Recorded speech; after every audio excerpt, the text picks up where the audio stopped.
जो कि आपको कारों में जो फीचर मिलते हैं वो इस बाइक में आपको मिल जाएंगे। इसका थोड़ा सा कॉम्पैक्ट कर दिया है क्योंकि सीट थोड़ी सी आगे कर दी गई है एंड इसमें DRL नहीं मिलते हैं। जितने में ये ऑन रोड आती है उतने में तो इसकी एक्स शोरूम प्राइस है। इन दोनों मोटरसाइकिल के बीच में लगभग 10,000 रुपये का अंतर है। ये सस्ती है, ये महंगी है। तो ये सोचोगे अभी तो बोला कि ये ऑन रोड जितने में आती है, क्या आप अपने लिए 125 सीसी के सेगमेंट में एक बेस्ट बाइक लेना चाहते हो और आप कंफ्यूज्ड हो हाल ही में लॉन्च हुई बजाज की पल्सर N125 और TVS की रेडर के बीच में, तब तो ये वीडियो जो है आपके लिए काफ़ी ज़्यादा स्पेशल होने वाली है, क्योंकि आज के इस वीडियो में इन दोनों बाइक के बीच में मैसिव कंपैरिजन करने वाला हूँ, जिससे आपको पता लगेगा कि आपके बजट और आपकी रिक्वायरमेंट के हिसाब से आपको इनमें से कौन सी बाइक लेनी चाहिए, कौन सी ज़्यादा बेस्ट रहेगी आपके लिए। तो वीडियो काफ़ी ज़्यादा स्पेशल है, बिना स्किप किए पूरा जरूर देखिएगा। नमस्कार दोस्तों, मैं हर्ष स्वागत करता हूँ आपका टेक्निकल SST यूट्यूब चैनल पर। सबसे पहले बात कर लेते हैं इनके कलर की। दोनों ही बाइक में आपको मल्टीपल कलर्स मिल जाएंगे। कलर सब्जेक्टिव है, जो भी आपको पसंद आए आप उसकी तरफ जा सकते हो। बात कर लेते हैं इनके डायमेंशंस की, क्योंकि यहाँ पर अपन को फ़र्क देखने को मिलता है। अभी तक के इतिहास में पल्सर की सबसे हल्की पल्सर है ये। इसका कर्व वेट है 125 kg, इसका कर्व वेट है 123 kg। ये अभी भी हल्की है। खैर 1-2 किलो का फ़र्क नहीं पड़ता है, अब ये सिमिलर आ गई हैं। ग्राउंड क्लियरेंस की अगर बात की जाए तो इसमें 198 mm का मिलता है, जो कि सेगमेंट में ही सबसे ज़्यादा है। इसमें 180 mm का है। सीट हाइट इसकी है 795 mm की और इसकी है 790 mm की। जिस किसी की भी हाइट कम है ये उनके लिए बेस्ट रहने वाली है। ये रही इन दोनों बाइक की proper left profile. Full frame में देखो, फ्रंट प्रोफाइल में आपको दिखाता हूँ, ये देखिएगा, पास से दिखाता हूँ, ये देखो। इसमें शार्प एजेस मिलते हैं एंड इसमें थोड़ा सा वाइड फेस मिलता है एंड इसमें DRLs मिलते हैं, जो कि इस बाइक में नहीं मिलते हैं। इसमें डायनामिक डिज़ाइन दिया गया है, नेकेड हेड है, इसको कवरिंग करके दी है। इधर ये इंडियन फ्लैग, TVS की ब्रांडिंग, रेडर का logo, side turn indicator, halogen bulb में इग्निशन के ऑन होते ही DRL ऑन हो जाते हैं एंड इसमें DRL नहीं मिलते हैं। साइड टर्न इंडिकेटर का पैटर्न कुछ इस तरीके का है। दोनों ही बाइक में फ्रंट में टेलीस्कोपिक सस्पेंशन है, लेकिन इसके सस्पेंशन को कवर किया हुआ है। ये देखो, फ्रंट मडगार्ड कुछ इस तरीके के पैटर्न में है, डुअल पार्ट में है। स्पोर्टी लुक इसको दे रहा है। इसका भी डुअल पार्ट में है, लेकिन इसका थोड़ा सा अलग है। ये देखो, दोनों ही बाइक में 17 इंचेस के अलॉयस मिलते हैं। अलॉयस का पैटर्न अलग अलग है। टायर की अगर बात की जाए तो इसमें MRF के ट्यूबलेस टायर दिए गए हैं एंड फ्रंट टायर प्रोफाइल है 80-117। रेडर की अगर बात की जाए तो इसमें TVS के रेमोरा सीरीज़ के ट्यूबलेस टायर दिए गए हैं। प्रोफाइल है 80-117। ये देखो, ग्रिप्स कुछ इस तरीके की है, इसमें कुछ इस तरीके की है। ब्रेकिंग सिस्टम की अगर बात की जाए तो TVS में मिलता है SBT, इसमें मिलता है CBS।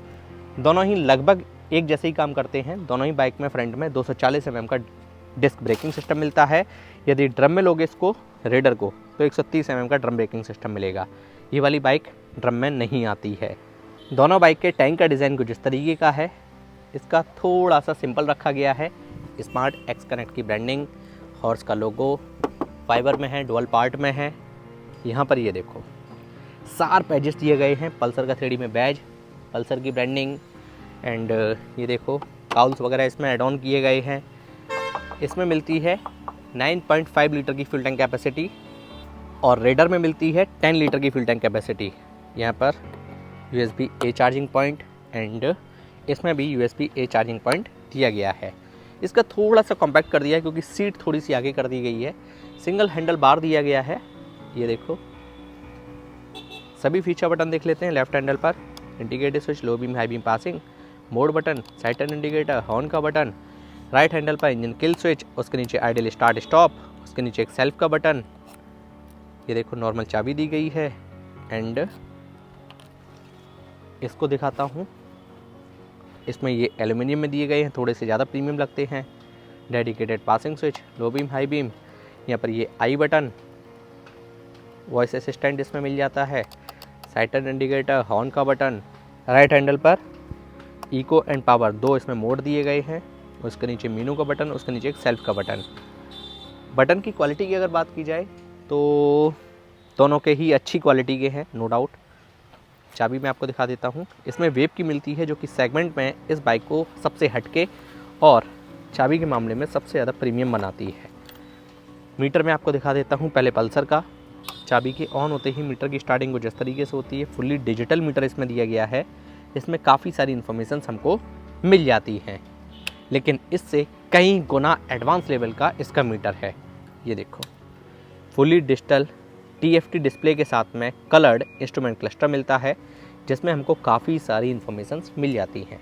ये देखो, इको पावर, एंड इसमें सेंसर भी लगा हुआ है। जैसे ही नाइट होगी वैसे ही ये देखना, ये ब्लैक कलर का हो जाएगा। अभी नहीं हुआ, थोड़ा ऐसा कर लेते हैं।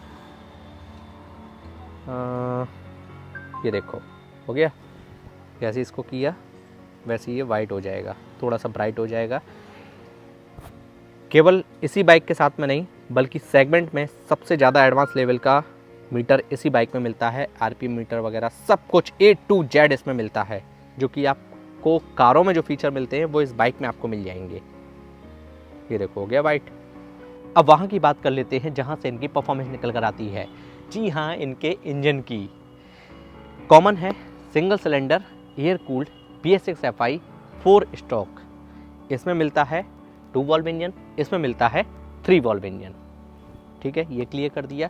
इसमें मिलता है 124.58 सीसी का इंजन, इसमें मिलता है 124.8 सीसी का इंजन। इसके इंजन की मैक्सिमम पावर है 11.83 bhp की 8500 RPM पर, और इसका मैक्सिमम टॉर्क है 11 न्यूटन मीटर का 6000 RPM पर।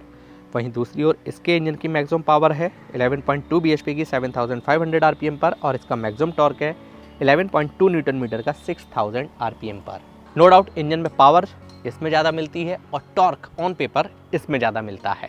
दोनों ही बाइक में क्रैश गार्ड मिल जाते हैं, लेकिन रेडर के साथ में एडवांटेज है इसमें इंजन गार्ड लगा हुआ आता है, जबकि इसमें नहीं मिलता है।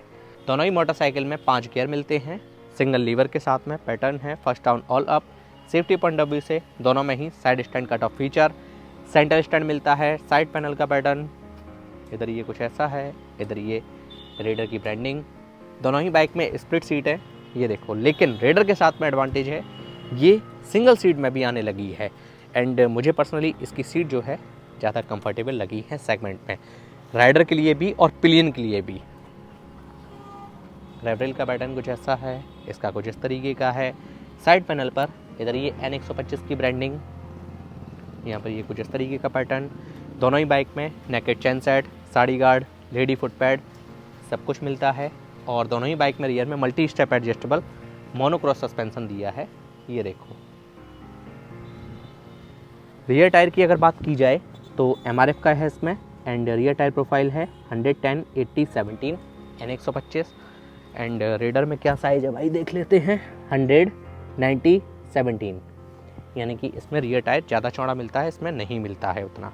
दोनों बाइक की रियर से प्रोफाइल कुछ इस तरीके की है, टेल लाइट LED में दोनों बाइक में, side turn indicator halogen bulb में। ये देखो, इसकी बिल्ड क्वालिटी काफ़ी अच्छी है, इसकी भी ठीक है, रिफ्लेक्टर्स मिल जाते हैं। ये देखो, टायर अगर इसमें दिया गया है इसमें नहीं मिलता है। दोनों ही बाइक में रियर में 130 mm का ड्रम ब्रेकिंग सिस्टम, अगेन इसमें CBS, इसमें SBT। N125 में अंडर वैली एग्जॉस्ट दिया गया है, जबकि इसमें प्रॉपर एक साइलेंसर लगा कर दिया है। ये देखो, मुझे ऐसा क्यों लग रहा है कि इसकी कॉस्ट ज़्यादा पड़ती होगी और इसकी कॉस्ट कम पड़ती होगी, तो बजाज कंपनी हो सकता है कॉस्ट कटिंग के लिए अंडर वैली एग्जॉस्ट देते हो, लेकिन इसका एक बेनिफिट भी है। जब आप अपने घर में पार्क करते हो ना गाड़ी, तो ये काफ़ी ज़्यादा स्पेस बचाती है और ये थोड़ा सा एक्स्ट्रा स्पेस ले लेता है। तो दोनों ही बातें अपनी अपनी जगह हैं, और दोनों बाइक में low kick start feature raider में नहीं है, इसमें आपको किक स्टार्ट फीचर मिलता है। तो भाई अपन ने इनका डिटेल कंपैरिजन कर लिया। बाइक स्टार्ट कर लेते हैं, इंजन साउंड सुन लेते हैं, एग्जॉस्ट नोट सुन लेते हैं। सबसे पहले N125 आइडियल कंडीशन पर engine sound, exhaust note, throttle देता हूँ।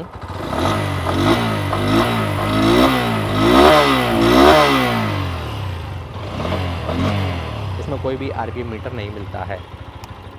इंजन किल स्विच मिलता है। रेडर को स्टार्ट कर लेते हैं। इसमें ये क्लच लेकर स्टार्ट होने लगी, पता नहीं कब से। ये देखो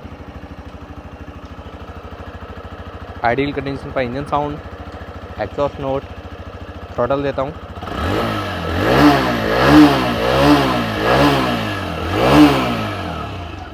इसमें आरपी मीटर भी मिलता है। इंजन किल स्विच इसमें नहीं है, लेकिन उसके लिए आपको मैनुअली बंद करना होगा। और बंद करने के बाद में सारी डिटेल इधर आ जाती है, कितनी देर चलाई बाइक आपने, क्या मिनट वगैरह, सब कुछ एवरीथिंग। अब बात कर लेते हैं price, mileage, service warranty, pros and cons, final conclusion के साथ साथ मेरे पर्सनल ओपिनियन की। बजाज कंपनी और टीवीएस कंपनी अपनी बाइक पर 5 साल की स्टैंडर्ड वारंटी देती हैं, ये कॉमन है। इसमें कंपनी देती है 75,000 किलोमीटर तक स्टैंडर्ड वारंटी, इस पर आपको मिलेगी 60,000 किलोमीटर तक स्टैंडर्ड वारंटी। इस पर भी आपको 3 सर्विस फ्री मिलती हैं। बात कर लेते हैं इनके सभी वेरिएंट्स की और उनकी प्राइस की। उससे पहले माइलेज की बात कर लेते हैं। ये कंपनी क्लेम कर रही है लगभग 60 के आसपास निकाल कर दे देगी, और इस पर भी आपको लगभग 60 के आसपास ही माइलेज देखने को मिल जाएगा। आइए बात कर लेते हैं इनके सभी वेरिएंट्स की और उनकी प्राइस की। कीमत की अगर बात की जाए तो इसमें टोटल 2 वेरिएंट आते हैं। ये डिस्क में आती है और ब्लूटूथ वेरिएंट के साथ में आती है। बेस मॉडल से ही आपको डिस्क मिल जाएगा, ये अच्छी बात है। और इस पर आपको मल्टीपल वेरिएंट्स देखने को मिल जाएंगे। ये ड्रम में भी आती है, डिस्क में भी आती है, सिंगल सीट में भी आती है, स्प्लिट सीट में भी आती है, और स्मार्ट एक्स कनेक्ट एडिशन में भी आती है। मैंने स्टार्टिंग में बोला था जितने में ये बाइक ऑन रोड आ जाएगी उतने में तो इसकी एक्स शोरूम प्राइस है। इसकी एक्स शोरूम प्राइस है 98,707 रुपीज़, लगभग 1 लाख रुपए के आसपास मान लो। और इसकी एक्स शोरूम प्राइस है 85,000 रुपये। ऑन रोड आती आती आपको लगभग 1 लाख रुपए के आसपास मिल जाएगी। तो है ना सिमिलर। लेकिन यदि आप इसका टॉप एंड मॉडल लोगे और इसका टॉप एंड मॉडल लोगे तो इनके बीच में 10,000 रुपये का अंतर हो जाता है। ये महंगी हो जाती है, ये सस्ती हो जाती है।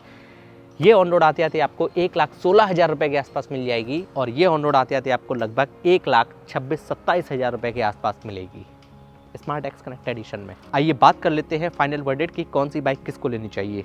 सबसे पहले बात कर लेते हैं पल्सर N125 किसको लेनी चाहिए। जो लोग भी एक हल्की पल्सर सर्च कर रहे थे, एक नया इंजन चाहते हैं सेगमेंट में, किक स्टार्ट का फीचर चाहते हैं, एंड ब्लूटूथ की कनेक्टिविटी तो खैर दोनों में ही मिलती है।